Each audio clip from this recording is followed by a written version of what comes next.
तो hello everyone, स्वागत है आप सभी लोगों का सीए इंटरमीडिएट कॉर्पोरेट लॉ जो हम लोगों ने रिवीजन स्टार्ट किया था उसी सीरीज को हम लोग यहां पर फिर से आगे बढ़ाते हैं। और कुछ जो हमारे चैप्टर्स रिमेनिंग है उन रिमेनिंग चैप्टर्स को सबसे पहली प्रायोरिटी पे हम लोग कंप्लीट करेंगे। और उन रिमेनिंग चैप्टर्स की कैटेगरी में सबसे पहला एक जो रिमेनिंग चैप्टर हम लोगों के सामने आता है, it is about what? It is about acceptance of deposits by company, जो कि आप लोगों के स्टडी मटेरियल के अकॉर्डिंग चैप्टर नंबर 5 हो जाता है। तो सबसे पहले हम लोग यहां पर छोटू सा चैप्टर है, लेकिन एग्जाम में यहां से कंपलसरीली एक या मिनिमम साइड पे एक क्वेश्चन तो आता ही आता है, लेकिन मैक्सिमम साइड पे यहां से 2 क्वेश्चंस भी आ जाते हैं। तो हम लोग इस चैप्टर को बिल्कुल भी लाइटली नहीं ले सकते हैं और कहीं ना कहीं एग्जामिनेशन पॉइंट ऑफ व्यू से ये इंपॉर्टेंट है। 4 से 6-8 नंबर का वेटेज है, तो इसीलिए इस चैप्टर को हम लोग इस पर्टिकुलर लेक्चर में कवर करने की कोशिश करते हैं। और बिना किसी टाइम को वेस्ट करते हुए हम लोग डायरेक्टली चलते हैं हमारी मेन स्क्रीन पर। और मेन स्क्रीन पर चल के सबसे पहले चैप्टर नंबर 4 में जो जो सेक्शन हम लोगों को डिस्कस करना है उन सारे के सारे सेक्शंस को एक बार हम लोग यहां पर गो थ्रू करते हैं। करेक्ट? तो देखिए ये मेन स्क्रीन पर आप लोगों के सामने, if you are able to see मालिक, चैप्टर का नाम है acceptance of deposits by company. Section number 73 से लेकर 76A तक के प्रोविजन पढ़ना है। और मजे की बात यह है कि इंस्टीट्यूट ने एक सेक्शन जो है वो आपके सिलेबस से यहां से विड्रॉ कर लिया है। और यदि हम लोग बात करें कि 73 से लेकर 76, तो हमारे सामने एक सेक्शन आता है यहां पे 73, एक 74, एक 75, एक 76 और एक 76A। और ये सेक्शन भी डैमेजेस फॉर फ्रॉड करके था। और बेसिकली यहां पर क्या करना है, आपको सेक्शन नंबर 447 की पेनल्टी को मेंशन करना था। अपार्ट फ्रॉम सेक्शन नंबर 75 केवल और केवल 4 सेक्शन हम लोगों को पढ़ना है। उन 4 सेक्शन में से भी एक क्वेश्चन आप लोगों को एग्जाम में पूछा जाएगा। तो यहां पर ऐसा है कि लेस वर्क मोर मार्क्स वाली अप्रोच रहने वाली है। करेक्ट? तो सबसे पहले यदि हम लोग बात करें acceptance of deposit by company, साहब बेसिकली ये चैप्टर क्यों रखा गया है? और यहां पर 76, 74, 75, 76, 76A में सर आप हम लोगों को क्या पढ़ाने वाले हो, लॉ मेकर ने क्या सोच के इसको बनाया है? तो देखो साहब, अभी हम लोग रिवीजन कर रहे हैं। अभी हमारा जो मेन पर्पस है वो मेन पर्पस है हमारा एग्जामिनेशन अप्रोच। हमको एग्जाम क्रैक करनी है। तो चूंकि हमको एग्जाम क्रैक करनी है ना, तो पर्पस क्या था, इंटेंशन क्या था, ये सब छोड़ो। ये सब तब की बात है जब हम लोग मेन बैच में पढ़ते हैं। उसका लॉजिकल रीजन बताता हूं मैं आप लोगों को कि अल्टीमेटली क्यों ये लॉ मेकर ने इन सेक्शंस को ड्राफ्ट किया, क्या इंटेंशन थे यहां पे लॉ मेकर के। ठीक है, अभी हम लोग एग्जाम में क्या आएगा फोकस उसके ऊपर करने वाले हैं मालिक। ठीक है, यस सर, आपने हमको इतना बोल दिया, हमारे लिए यही काफी है। चलो अभी हम लोग यहां पर आगे बढ़ते हैं। सेक्शन नंबर 73 किसके ऊपर बात करता है? बात ही यहां से स्टार्ट होती है, प्रोहिबिशन है। किस चीज पे? Prohibition on acceptance of deposit from public. Public से आप ना डिपॉजिट वगैरह एक्सेप्ट नहीं कर सकते हो। तो प्रोहिबिशन है कि आप पब्लिक से डिपॉजिट एक्सेप्ट नहीं कर सकते हो। मतलब सेक्शन नंबर 73 जो है वो ये बोल देता है कि आप कुछ भी कर लो मालिक, लेकिन पब्लिक से जो है वो डिपॉजिट एक्सेप्ट नहीं कर सकते हो। उसी के बाद सेक्शन नंबर 74 क्या बोलता है? यहां पर सेक्शन नंबर 74 बोलता है repayment of deposits accepted before commencement of this act. मतलब इस एक्ट के आने से पहले जो डिपॉजिट आपने एक्सेप्ट करके रखी हुई है, जो पुराने कर्म कांड करके रखे हुए हैं, उसके बाद जाकर ये एक्ट आया है, तो उन पुरानी डिपॉजिट के साथ में किस तरीके से ट्रीटमेंट किया जाएगा, कैसे उसको डील किया जाएगा, यहां पर वो समझने की कोशिश हम लोग करेंगे। एंड सेक्शन नंबर 75 जो है वो बात करता है डैमेजेस फॉर फ्रॉड। अभी विड्रॉल है, तो ये यहां पर ध्यान रखना है कि जब भी आपको एग्जाम में कभी गलती से भी आ जाए, ऐसे तो नहीं आएगा बट कभी गलती से भी आ जाए, तो यहां पर आपको ध्यान रखना है सेक्शन नंबर 447 की पेनल्टी आपको यहां पर मेंशन करनी पड़ेगी। ठीक है, 76 जो है वो बात करता है acceptance of deposit from public by certain companies. Oh my god, एक तरफ यहां पर प्रोहिबिटेड करके रखा था और दूसरी तरफ आप बोलते हो कि आप पब्लिक से भी डिपॉजिट एक्सेप्ट कर सकते हो। तो 73 जो है वो मना करता है और 76 मोल्ड करके ये प्रेजेंट करता है और बोलता है कि यस मालिक, you can accept deposit from public. आप पब्लिक से भी डिपॉजिट एक्सेप्ट कर सकते हो। एंड उसके बाद में सेक्शन नंबर 76A एक सिंपल सा सेक्शन है जो कि बात करता है punishment for contravention of section number 73 और सेक्शन नंबर 76।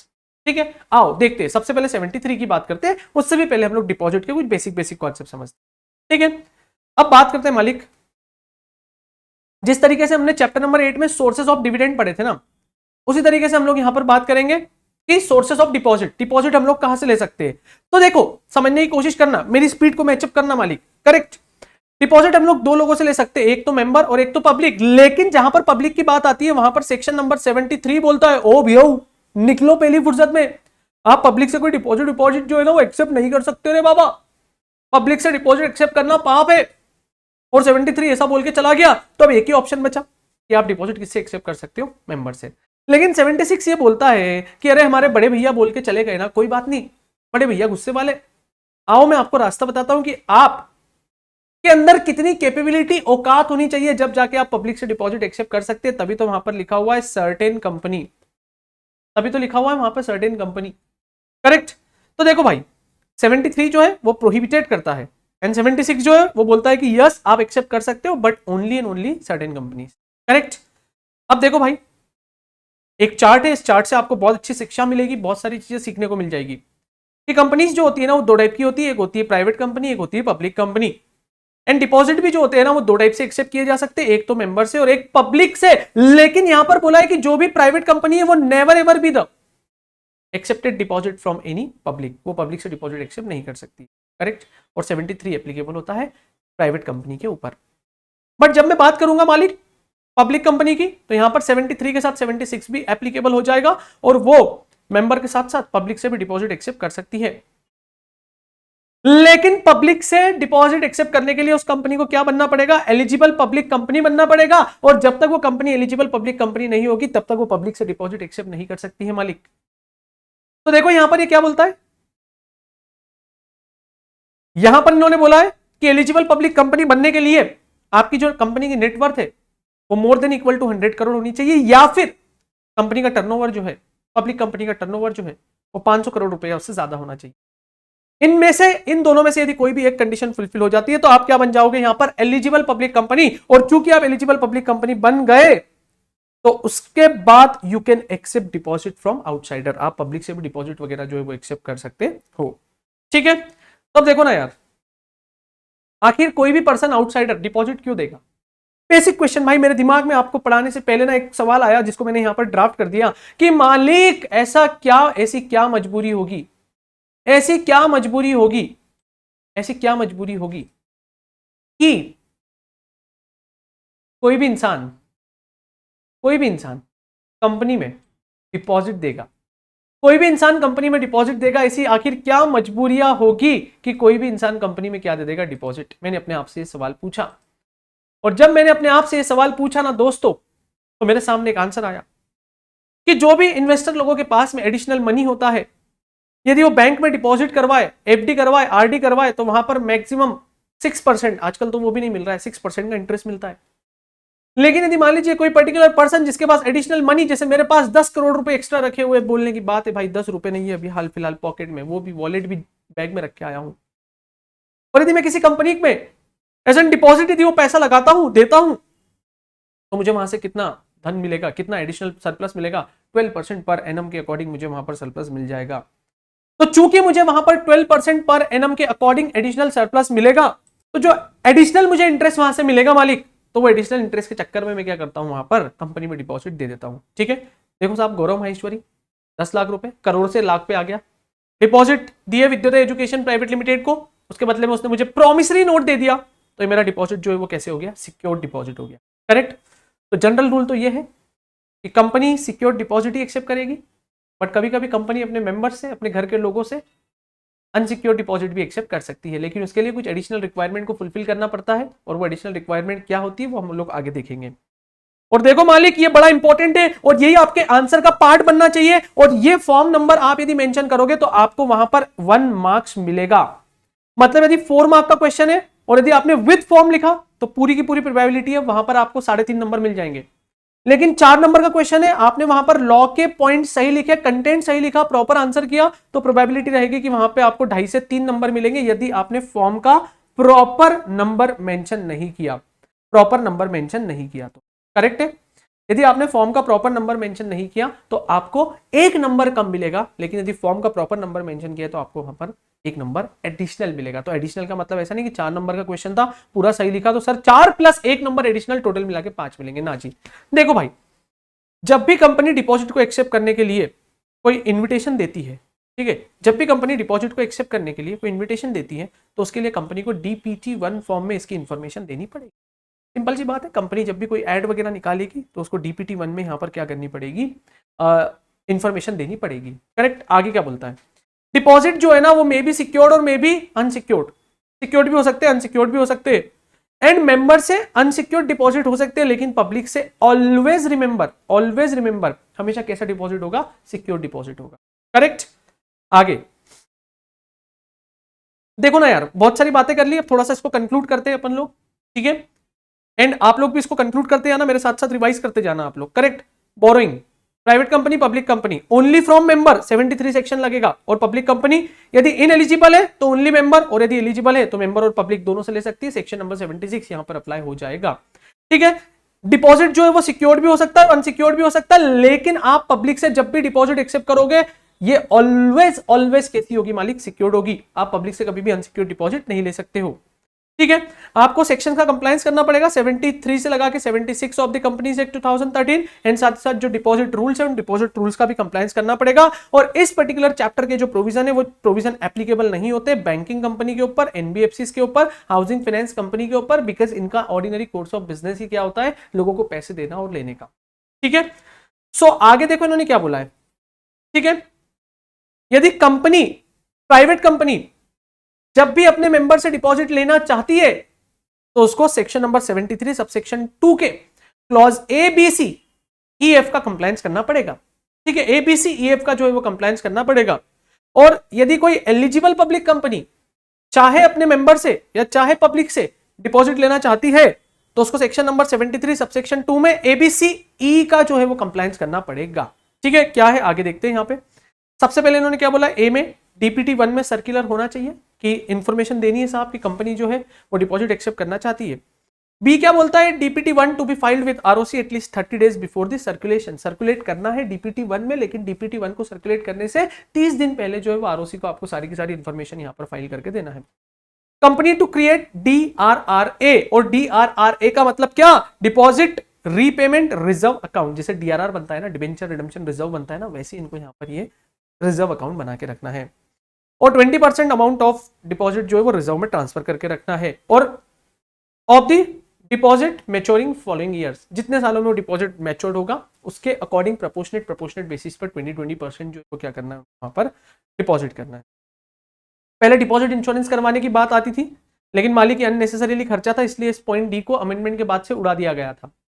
इन्होंने बोला ई में कि no subsisting default by company and if it is in past 5 year lapsed. देखो सबसिस्टिंग का मतलब क्या है, कभी भी कोई डिफॉल्ट नहीं होना चाहिए, लेकिन यहां पर इन्होंने क्या बोल दिया कि ठीक है यदि डिफॉल्ट हो भी गया है और 5 साल गुजर गए हैं और इन 5 सालों में कंपनी ने किसी भी टाइप से कोई लफड़ा लोचा नहीं किया है मालिक, तब जाकर कंपनी क्या कर सकती है, डिपॉजिट एक्सेप्ट कर सकती है।